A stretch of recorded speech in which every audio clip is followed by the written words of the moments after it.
ఆలోచనల ప్రవాహం తిరిగి వేగం అందుకోవాలంటే భయం అనే ఆనకట్టను బద్దలు కొట్టాలి. అప్పుడే కొత్త ఆలోచనలు వరదలా వస్తాయి. భయం ఆలోచనలను అడ్డుకుంటుంది.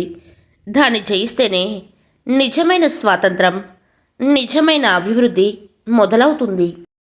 కొన్నిసార్లు మన మంచితనమే మనల్ని ఒంటరిని చేస్తుంది. అది మనకు అర్థం కాదు. అర్థమయ్యే సమయానికి మన దగ్గర ఏమీ ఉండదు. కళ్ళల్లో కన్నీరు, గుండెలో బాధ తప్ప. ఇతరులు నిన్ను అగౌరవపరిచేందుకు అవకాశం ఇవ్వకు. దయ్యం వచ్చి తలుపు తడితే తలుపు తీయొద్దని పెద్దలు చెబుతుంటారు. అందుకే నీ చుట్టూ కేవలం పాజిటివ్గా మాట్లాడేవారిని ఉంచుకోవాలి. వెలుగే లేదని చీకటిలోనే స్థిరపడిపోతావా? చిరునవ్వుకి రాదని వేదనతోనే సర్దుకుపోతావా? ప్రతి పనిలో కష్టం ఎదురవుతుందని వెనుకడుగేస్తావా? నీ ధైర్యంతో భయాన్ని దాటి ముందుకు పోలేవా మిత్రమా?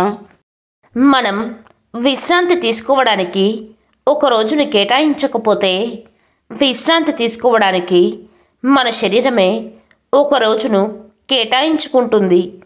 అప్పుడప్పుడు శరీరానికి కూడా విశ్రాంతి అవసరం మిత్రమా.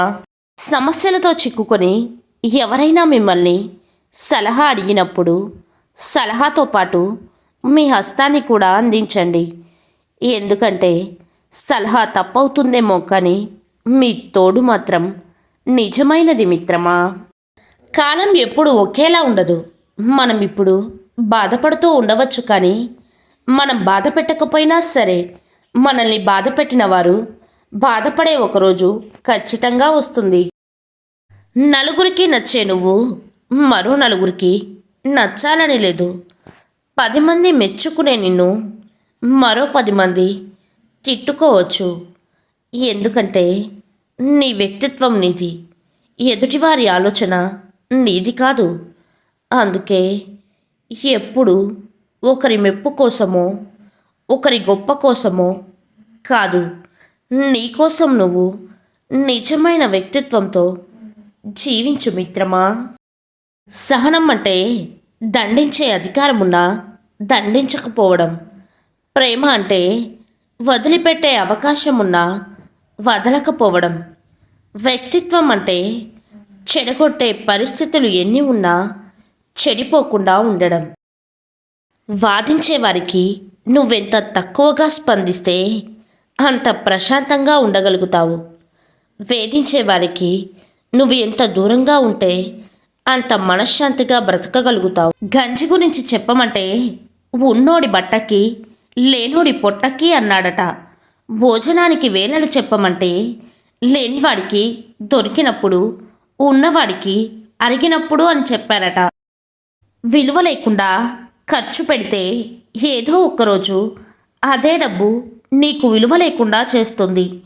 డబ్బును పొదుపుగా అదుపులో పెట్టుకొని వాడుకుంటే అదే డబ్బు ఆపద సమయంలో అక్కరకు వచ్చి నీ పరువు నిలబెడుతుంది. పడిన తర్వాత లేచే ధైర్యం నీకుంటే ఓటమి నీకు గురువు అవుతుంది. ప్రతి తప్పటడుగు నీకు ఒక పాఠం నేర్పుతుంది. అదే నీకు గెలిచే మార్గాన్ని చూపిస్తుంది. ఓటమిని బలహీనతలా కాకుండా బలాన్ని పరీక్షించే ఓ అవకాశంగా భావించు. నువ్వు ఆత్మవిశ్వాసంతో ముందుకు సాగితే అసాధ్యాన్ని సుసాధ్యం చేయవచ్చు మిత్రమా.